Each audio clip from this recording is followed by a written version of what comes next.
Welcome to Basic Biology. Dear students, today we discuss about the human ear. The human ear is responsible for hearing and body balance. Okay. The eighth cranial nerve, that is known as vestibulocochlear nerve, which is divided into two parts, the vestibular part and the cochlear part. The vestibular part is responsible for body balance and the cochlear part is responsible for hearing. Here we discuss about the structure of human ear. The structure of human ear is divided into three parts: the outer ear, the middle ear and the inner ear.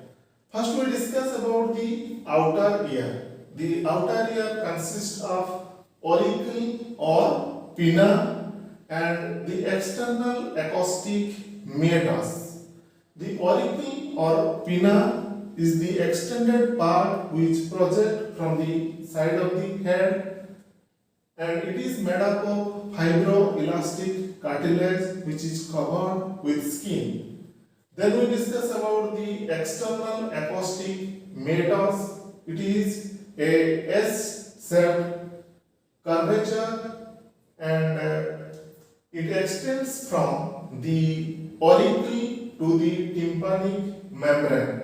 The tympanic membrane is also known as ear drum. It is about 2.5 centimeter long. The inner side of this tube, which contains the ceruminous glands and hair follicles. From the ceruminous glands, the cerumen is secreted, which is wax-like, sticky in nature.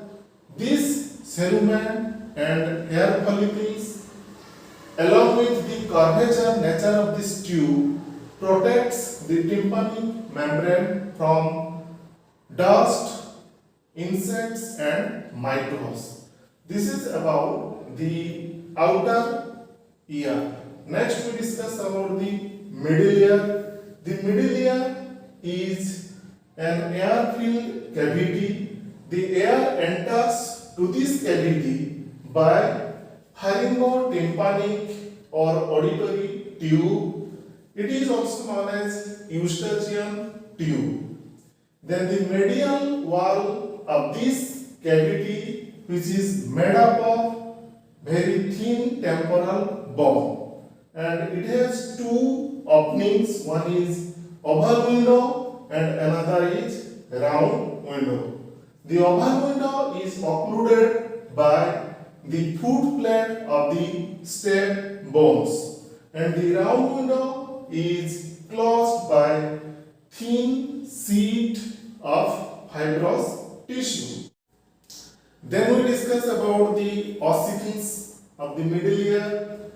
The ossicles or bones are connected in series. There are three number of bones named as malleus, incus and stapes.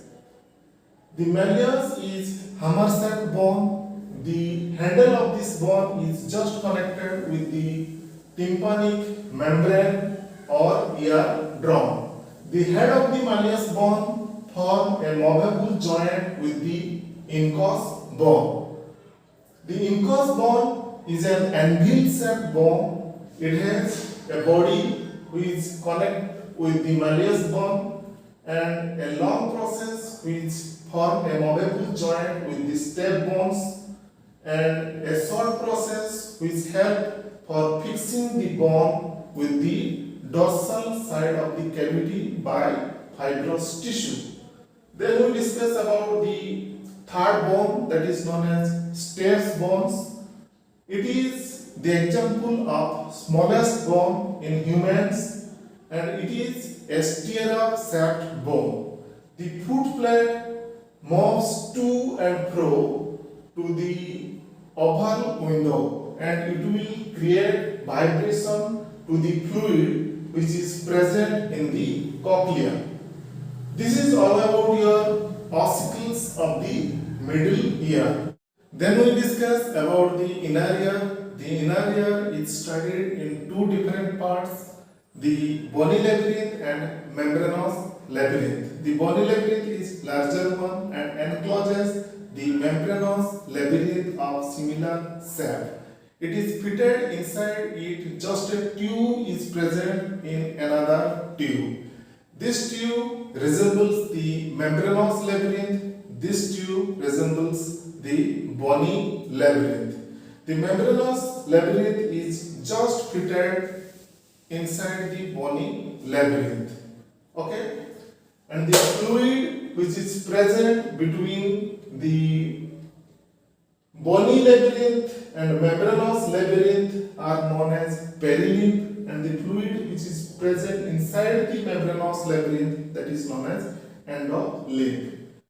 Then we discuss about the different parts of the bony labyrinth. The different parts are the vestibule, the cochlea, and 3 semicircular canals. The vestibule is the wider part, okay, and it contains the oval window and round window.